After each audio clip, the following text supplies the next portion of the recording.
안녕하세요. 달리는 개미입니다.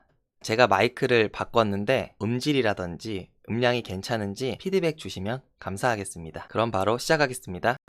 오늘은 아이템에 대한 카테고리라든지 어떤 아이템을 하면 좋을지 고민하시는 분들을 위해서 영상을 준비했고, 제가 쇼핑몰을 처음 시작하고 했던 아이템들을 몇 가지 보여드리면서 간단하게 분석을 해드릴 거고, 두 번째는 제가 아이템 소싱이라든지 아이디어를 얻기 위해서 사용하는 사이트에 대해서 한번 소개해드릴 예정입니다. 그리고 마지막으로 저의 생각을 한번 말씀드리도록 하겠습니다.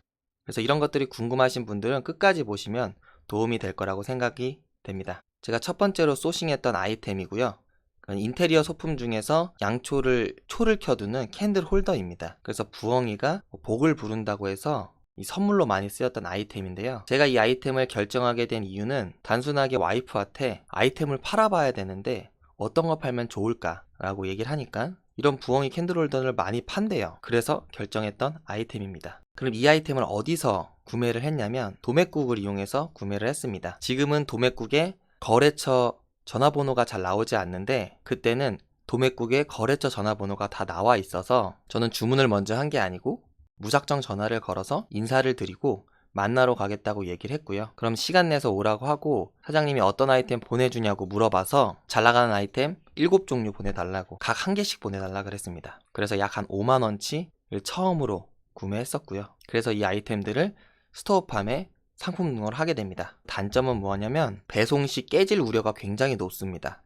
중고거래를 통해서 팔았는데 3개 정도 보내면 1개가 깨지더라고요. 그래서 아이템의 배송에 대한 내용도 생각하시면서 고르셔야 됩니다. 또 단점은 종류가 많아서 이걸 관리하기가 어렵습니다. 그래서 종류가 많고 깨지기 쉬운 물건은 웬만하면 피하시는 게 좋을 거라고 생각합니다. 배송이 아닌 오프라인에서는 굉장히 잘 판매되고 있으니까 본인이 오프라인 쪽으로 좀 관심이 있다면 이런 인테리어 소품 아이템도 괜찮다고 생각합니다. 제가 지금 보여드리는 아이템들을 지금 시작하시라고 보여드리는 게 아니고 제가 어떻게 이런 걸 소싱했고 왜 했고 이런 아이템들의 장단점이 무엇인지를 한번 들어보고 비슷한 다른 아이템들을 찾아보시라고 알려드리는 겁니다. 그래서 두 번째 했던 아이템이 뭐냐면 그 도매처를 방문하니까 인테리어 소품 중에서 이 그림들을 판매하고 있더라고요. 명화를 아크릴로 제작해서 판매도 했고요. 그리고 앤틱 그림을 프린팅해서 저렇게 액자 형태로 끼워서 팔기도 했고요. 그리고 해바라기 유화 같은 경우는 중국에 있는 화가가 직접 그린 그림입니다. 이 아이템을 결정하게 된 이유는 제가 그날 방문을 드렸을 때 사장님이 저한테 어떤 카테고리 하고 싶냐고 물어봤는데 대답을 못했어요.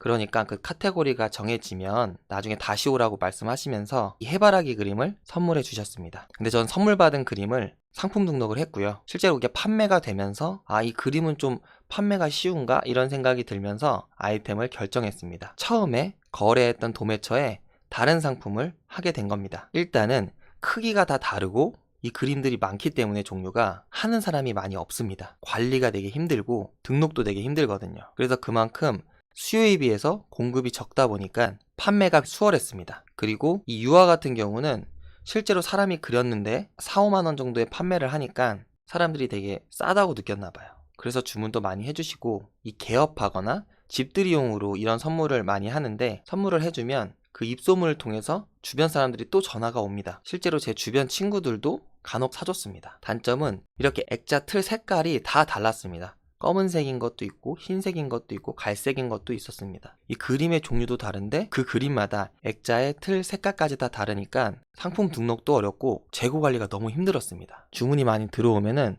품절 관리하는데 되게 바빴거든요. 그리고 두 번째는 60cm인 그림, 30cm인 그림, 이렇게 그림마다 다 크기가 달라서 이렇게 포장할 때 상자 2개를 이어붙이기도 했고 이렇게 틈에다가 뾱뾱이를 말아가지고 딱 맞게 만들기도 했습니다. 상품마다 크기가 다 다르면 이 상자를 그렇게 다 준비하기가 힘들어요. 그래서 이런 부분도 고려하시면 좋겠습니다. 그림을 받으신 분들한테 저희가 손편지를 썼는데 이 손편지를 써주면 사람들이 댓글도 많이 남겨주시고요. 기분이 좋으셔서 입소문도 자주 내주십니다. 그래서 이렇게 꼭 정성을 들여서 포장도 하시고 선물도 넣어주시면 고객 만족을 이끌어낼 수 있습니다. 그리고 세 번째 했던 것은 이것도 같은 도매처에서 가져왔었고요. 이 디퓨저를 결정한 이유가 뭐냐면 다른 소품들 같은 경우는 한 번 사면 다시 구매가 일어나지 않습니다. 그래서 저는 소비가 있는 아이템을 한번 해보고 싶었고 도매처 사장님이 이 디퓨저도 같이 하고 계셨기 때문에 한번 해보려고 결정했습니다. 그래서 오른쪽은 이 디퓨저 재료들이고요. 이 위에 건 차량용 디퓨저들을 만들었습니다. 디퓨저의 장점은 한번 구매를 해서 고객이 만족을 하면은 다음에 또 구매를 해준다는 거예요. 이 용기들은 딱히 또 구매하지 않겠지만 그 향 같은 경우는 계속해서 구매가 일어납니다. 근데 아이 단점은 무엇이냐면 경쟁이 너무 치열해요. 음식이라든지 휴지, 이런 디퓨저 이렇게 계속 소비가 일어나서 재구매가 일어나는 아이템들은 큰 기업들에서 이미 다 잡고 있습니다. 그래서 가격 경쟁에서도 굉장히 힘듭니다. 그래서 제가 몇 개 못 팔고 이것도 중고거래로 바로 다 팔아서 없애버렸습니다. 에코백 같은 경우도 했었는데 에코백은 잘 팔렸어요. 여름이다 보니까 천으로 된 여름 에코백을 판매했는데 단체 주문도 막 들어오고 판매가 잘 됐습니다. 위탁 배송을 통해서 에코백을 판매했고 단체 주문도 받기도 했고 굉장히 잘 나가더라고요. 담배 케이스 같은 경우는 한 2년 전에 담배 금지 문구가 나오면서 혐오스러운 그림들이 있었습니다. 그걸 가리기 위해서 담배 케이스를 많이 사용했는데 그때 메탈 담배 케이스를 소싱해서 판매를 했고요. 이것 또한 위탁 배송으로 했습니다. 어떻게 아이템을 컨택했냐면 이것도 마찬가지로 도매국을 통해서 아이템을 판매하기 시작했고요. 그 도매처에서 처음에는 제가 사입을 해서 판매를 하다가 친분이 좀 쌓이고 위탁 배송을 좀 부탁드려서 위탁으로 나가게 됐습니다. 그래서 차량용 이 자석 거치대 또 마찬가지로 같은 도매처에서 받아서 판매를 했고 거실용 발판도 그 거래처에 있길래 떼다가 판매를 시작했습니다. 이런 것들도 다 같은 도매처에서 아이템들을 취급했습니다. 제가 가장 많이 판매했던 여름 계절 아이템에 대해서 말씀드리겠습니다. 제가 이 휴대용 선풍기를 많이 팔아서 그때 한 2달 만에 한 5,600만원 정도 벌었던 것 같습니다. 매출은 한 2천만원 정도 나왔었고요. 이 아이템을 어떻게 결정했냐면은 도매처 사장님이랑 얘기하는 중에 이 휴대용 선풍기를 엄청 많이 수입한 사람이 있다는 얘기가 나왔습니다. 이 휴대용 선풍기를 10,000대 정도 수입을 해서 다른 분에게 넘겼다고 얘기를 해주시더라고요. 그 말을 듣고 도매국에 검색을 해보니까 휴대용 선풍기를 파는 업체들이 많이 있더라고요.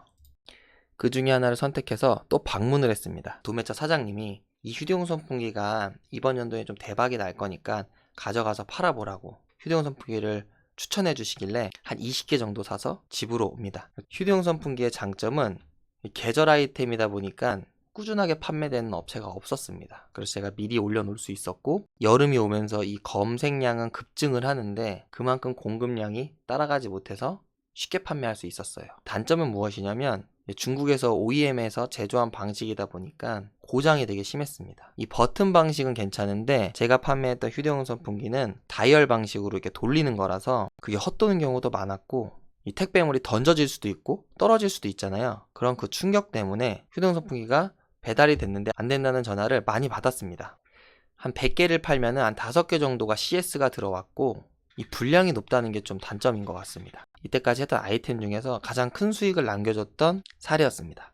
제가 이때까지 말씀드린 아이템들을 한번 찾아보시고 똑같이 따라한다기보다는 비슷한 아이템들을 한번 고려해서 아이템을 선정하시면 될 것 같고 제가 생각하는 아이템 소싱의 유용한 사이트를 말씀드리도록 하겠습니다. 가장 첫 번째는 도매국이고요. 도매국은 아이템을 사입하는 사이트고 그 안에 있는 도매매가 위탁 판매를 해주는 사이트입니다. 위탁 판매를 원하시는 분들은 도매매를 보시면 됩니다. 도매국 가격이 소매가보다 비싸다. 이 도매국으로 마진이 안 남는다. 이렇게 말씀들을 많이 하시는데 처음에 아이템을 팔아보고 온라인 쇼핑몰을 본인이 할 수 있을지 검증해보기에는 이 도매국만한 곳이 없다고 생각합니다. 초창기에 같이 시작했던 친구들은 알리바바를 통해서 실리콘 담배 케이스를 직접 수입했었고요. 실제로 직접 수입한 금액이 도매국에 있는 아이템보다 더 비쌌습니다. 퀄리티는 조금 더 좋았던 것 같은데 결국에는 주문 수량 자체가 적다 보니까 물류비, 세금 이런 것들 내고 나면은 도매국에서 사는 것보다 더 비싸게 수입을 했더라고요. 그러니까 저희가 처음 시작하기에는 저는 도매국이나 도매매만한 사이트가 없다고 생각합니다. 그리고 두 번째는 셀러오션이란 네이버 카페인데 제가 여기다가 빅피쉬의 열정노트라는 닉네임을 갖고 글도 많이 썼었고요. 이 셀러오션에는 온라인 쇼핑몰에 필요한 모든 정보가 있다고 보시면 됩니다. KC 인증부터 디자인, 마케팅 방법, 심지어는 도매처들과 저희 같은 셀러를 연결해주는 카테고리도 있습니다. 여기가 셀러오션 카페인데요.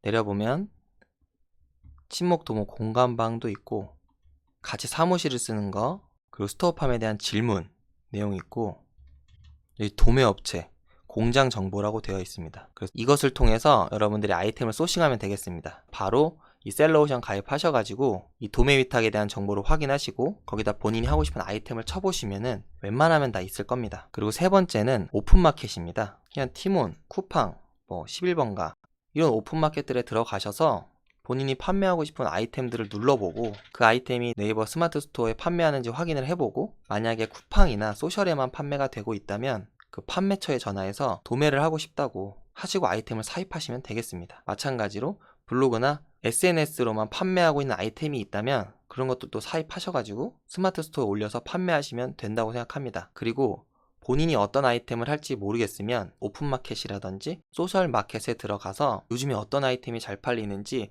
자주 확인을 하면서 이런 아이템에 대한 흐름을 보시는 게 좋습니다. 그리고 네 번째는 알리바바나 1688.com인데요. 여기는 중국에 있는 제조 공장과 저희 셀러를 연결해주는 사이트라고 보시면 되겠습니다. 그래서 여러분들이 또 도전적인 마음이 있다면 알리바바를 통해서 직접 수입을 하게 되면은 가격 면에서 우위에 선점할 수 있기 때문에 판매가 수월하겠죠. 보너스로 스마트 스토어 쇼핑 순위 검색 사이트입니다. 여러분들이 아이템을 등록하고 그 아이템이 어디에 노출되어 있는지 맨날 페이지를 넘겨서 확인을 합니다. 그런데 이 순위 검색 사이트에 들어가면은 본인의 아이템이 어디에 노출된지 나옵니다.